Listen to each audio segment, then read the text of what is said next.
Yesu n'umwami. Igice c'ijana n'indwi. Mugira mwumvirize ubutumwa bwiza mushikizwa na Pastor Jackson Nkeshimana. WhatsApp yiwe ni 76 96 96 96. Abantu benshi rero kugeza none munsi baguma biyumvira ati botuma baguma mu bujabo kwa Satani hako bohura n'ivyago mu bikorwa vy'Imana. Buriya bikorwa vy'Imana ntabwo vyoroshe. Usanga ibibazo byinshi cyane ariko navyo nibigusunikira ku Mana. Buriya nuze wanke cyane ayo mageragezwa nivyo birababaje mugabo ivyo bibabaje nyene biriko bidusunikira kuhoraho.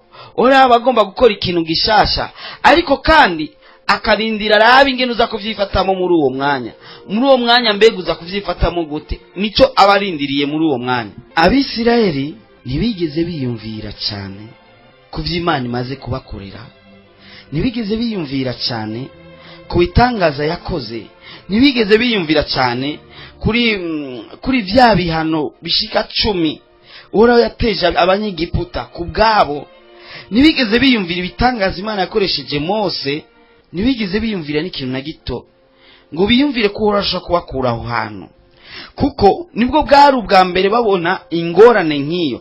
Bari bamaze kubona izindi ngorane ntono cyangwa ibitangaza Mose yakoresheje, ngo ntibari bwigere babona ikibazo gikomeye nk'ico. Niwigeze ubona, warigeze kubona ko mbure magomba kurara inzara uwo munsi Imana yakora ibitangaza araronka ibifungurwa, warigeze kubona umunsi kumbura amatara yacitse kandi wari ufise examen jo mugabo uwo munsi amatara Imana yagira neza araza, mugabo ntibari bwahure n'ikibazo cyuko umuvyeyi wawe apfuye. Niwigeze ubona ikibazo c'ingene utavyara, ico nikindi kibazo kinini cyane. Niwigeze uhura n'ikibazo c'ingene muganga yakubwiye ati bahava baguca ukuguru, niwigeze uhura n'ikibazo c'ingene muganga yakubwiye ati ingwara yananiranye, niwigeze uhura n'ico kibazo. Sasa umaze kukibona ucubona umenga karabaye birashize, ukaca bimvira ati ni igiki cyatumye basinje nkizwa. Iyo naba nkijijwe nk'ubumba ngiye ku mupfumu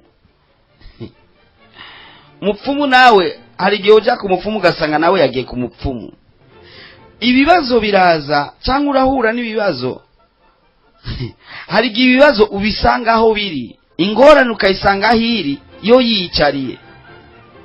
Abisirayeli bafashe urugendo rugana ku kiyaga gitukura, ingorane bayisanze aho iri, ikiyaga gitukura bagisanze aho kiri. Kica kibi kibazo biyumvira ati mbega ntituri busubira inyuma, abanyegiputa bari inyuma yacu kandi baje biruka gose n'imikogote. Ntibari bwirukire ibumoso cyangwa iburyo, hose byari byanse ntibyakunda. Bari hagati na hagati, kumbure nawe niho wari uri, wari hagati na hagati, ntubona imbere ntubona inyuma. Wa wundi yagufasha yapfuye, wa wundi yarakureze yakwirukanye, wa wundi yarakugirira neza vyahindutse, wa mwana wareze uzi nguri kurirerera umwana azobamo ikintu ciza niwe yagufungishije.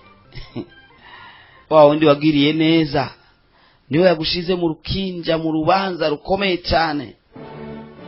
Uri wiyumvira cyane, ariko rero ngira ndakubwire kuri umunyororo wagufashe ntiwabimenya.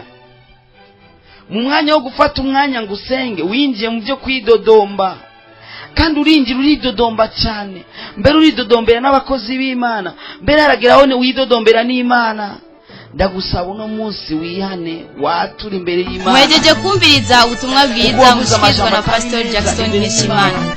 Abisirayeli baratakamba bararira 96 iyo batakamba 96. Urashaka no kubusanga kuri Facebook yiwe cyangwa YouTube yiwe ukaba wahesagiwe. mugabo hagera ikindi gihe bidodombera Mose, bidodombera n'Imana.